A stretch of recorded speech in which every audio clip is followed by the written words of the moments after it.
adultério, homicídio, né, a sangue frio, e o encobrimento aí, hipócrita de tudo. Era um mal horrendo aos olhos de Deus. Davi então se tornara réu da quebra do 6º, 7º, 8º, 9º e 10º mandamento. Tudo de uma vez só. Seus pecados eram mais graves do que parecia. Por quê? Porque ele era um pastor do povo de Deus, um líder, um rei, né, responsável pela administração da justiça e da retidão em Israel.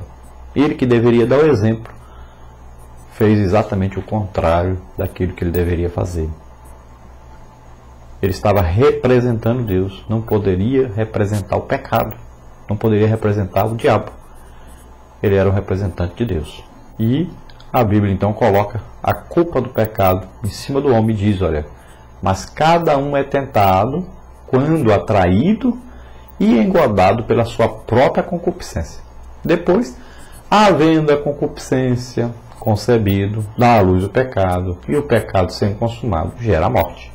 Então, não joga a culpa em Deus e nem joga a culpa em Satanás. Ah, eu pequei porque Satanás me tentou. E nem joga a culpa em alguma pessoa. Ah, eu errei, eu pequei porque a pessoa fez isso. Não, você pecou porque quis. Você desejou, você teve a intenção e pecou. Se você tivesse se lembrado da palavra de Deus, corrido para a palavra de Deus, você afastaria esse pecado, combateria esse pecado e teria vencido esse pecado. Então essa tentação é o quê? Uma atração para fazer o mal por esperança de obter prazer ou lucro. Pode vir do tentador, de Satanás, ou de dentro do ser humano, né, a vontade, o desejo da carne. Pode vir também uma aprovação que é de Deus. Deus prova o homem para saber se ele é fiel, se ele pode subir um degrau, se pode colocar ele em um degrau maior, alguma coisa maior, né? E agora, essa tentação má, ninguém pode dizer que é de Deus. Ninguém é tentado acima também das suas forças. Mesmo quando Deus tenta o homem para prová-lo, ele nunca faz isso além do que o homem pode suportar. Jó foi tentado, e muito tentado, mas Deus conhecia Jó e sabia até onde Jó poderia ir.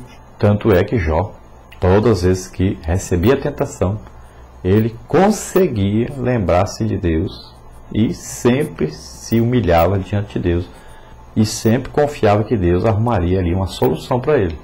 Confiou e foi bem sucedido nessa confiança, a confiança nas promessas de Deus, no amor de Deus. Então o homem não tem desculpa, né?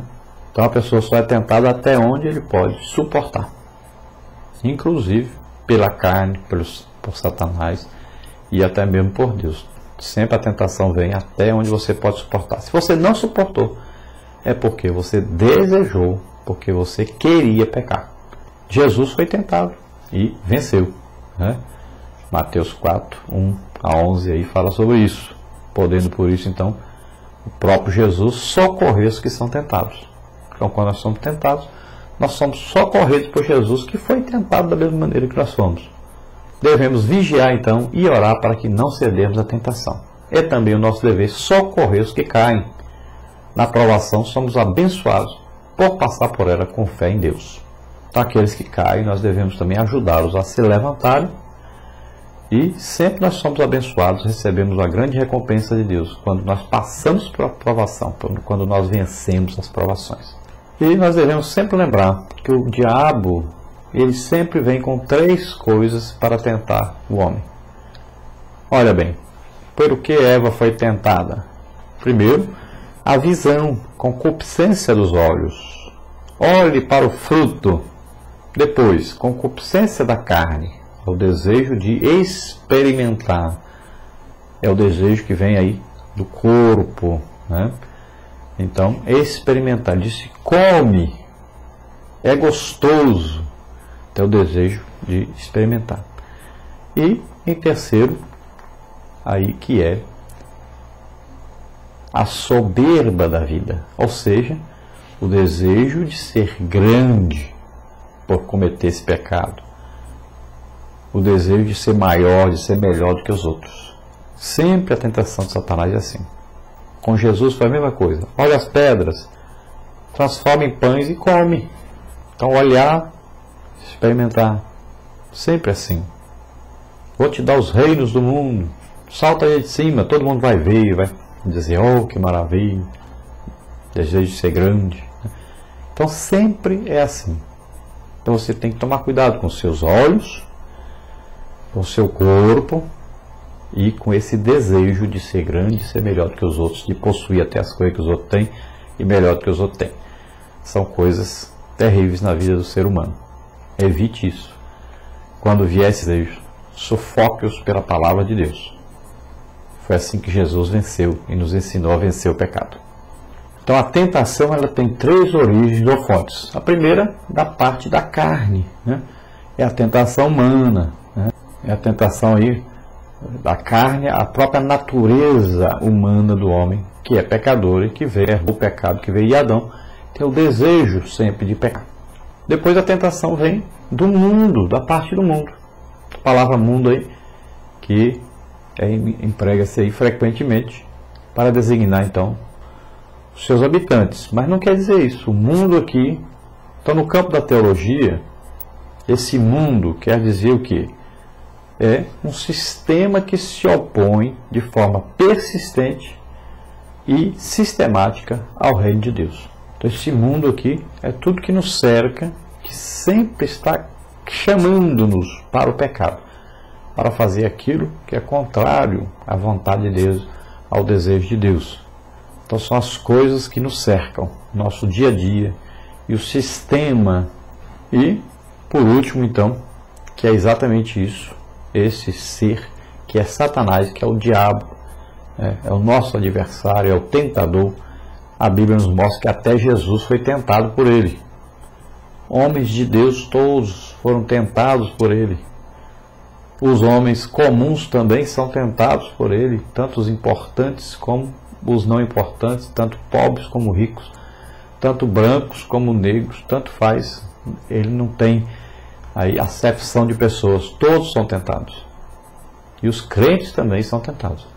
Não é pecado você ser tentado, o pecado é você ceder ao pecado. Se o próprio Jesus foi tentado, então todos os seres humanos são tentados. O importante é se lembrar da palavra de Deus e não ceder ao pecado. Veja nesse caso aí, nesse quadro que nós colocamos, aí o processo da tentação. Então ele começa aí com a atração do desejo, depois vai para o engodo, que é a isca, depois vai para a concepção do desejo, depois o pecado é gerado e depois vem a consumação desse pecado. Então nós devemos fazer separação aí, existe a tentação e a provação. Melhor usarmos a palavra tentação como a tentação má e a provação, que é uma coisa que vem de Deus para nos fortalecer, nos fazer crescer. Vamos ver aí 7 passos para a vitória na tentação. Então, primeiro, saber utilizar a palavra de Deus. Segundo, através da oração. Depois, através da vigilância. Depois, através da disciplina pessoal. Depois, resistindo ao diabo. Depois, buscando a santificação, separação para Deus. Depois, ocupando a mente com coisas espirituais.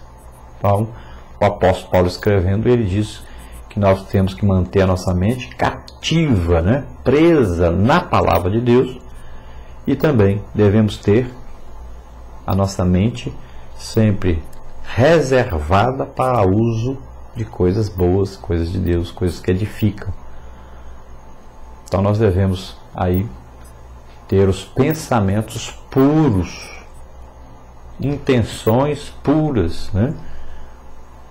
Devemos ter uma mente aí de cristão diante de Deus. Então, a melhor maneira mesmo é nos entregarmos cada dia mais ao Espírito Santo, porque o fruto do Espírito, com as 9 qualidades desse fruto do Espírito em nós, vai nos ajudar a vencermos todas as tentações, passarmos também, vencermos as provações e crescermos cada dia mais na graça, no conhecimento de Deus. Então, o fruto do Espírito em nós deve ser desenvolvido. Cada qualidade deve ser desenvolvida e aproveitada ao máximo em nossa vida. Assim nós venceremos todas essas tentações. Vamos ver agora o nosso questionário, onde nós passaremos pelos pontos principais da nossa lição que está registrada na revista. Passe para o aluno esse questionário para que ele possa ler a lição. Como nós dissemos na lição anterior, 95% dos nossos alunos de escola bíblica dominical não leem a lição. Domingo de manhã, até não sabem nem onde colocar a revista. É uma confusão nas casas dos crentes de manhã cedo, domingo.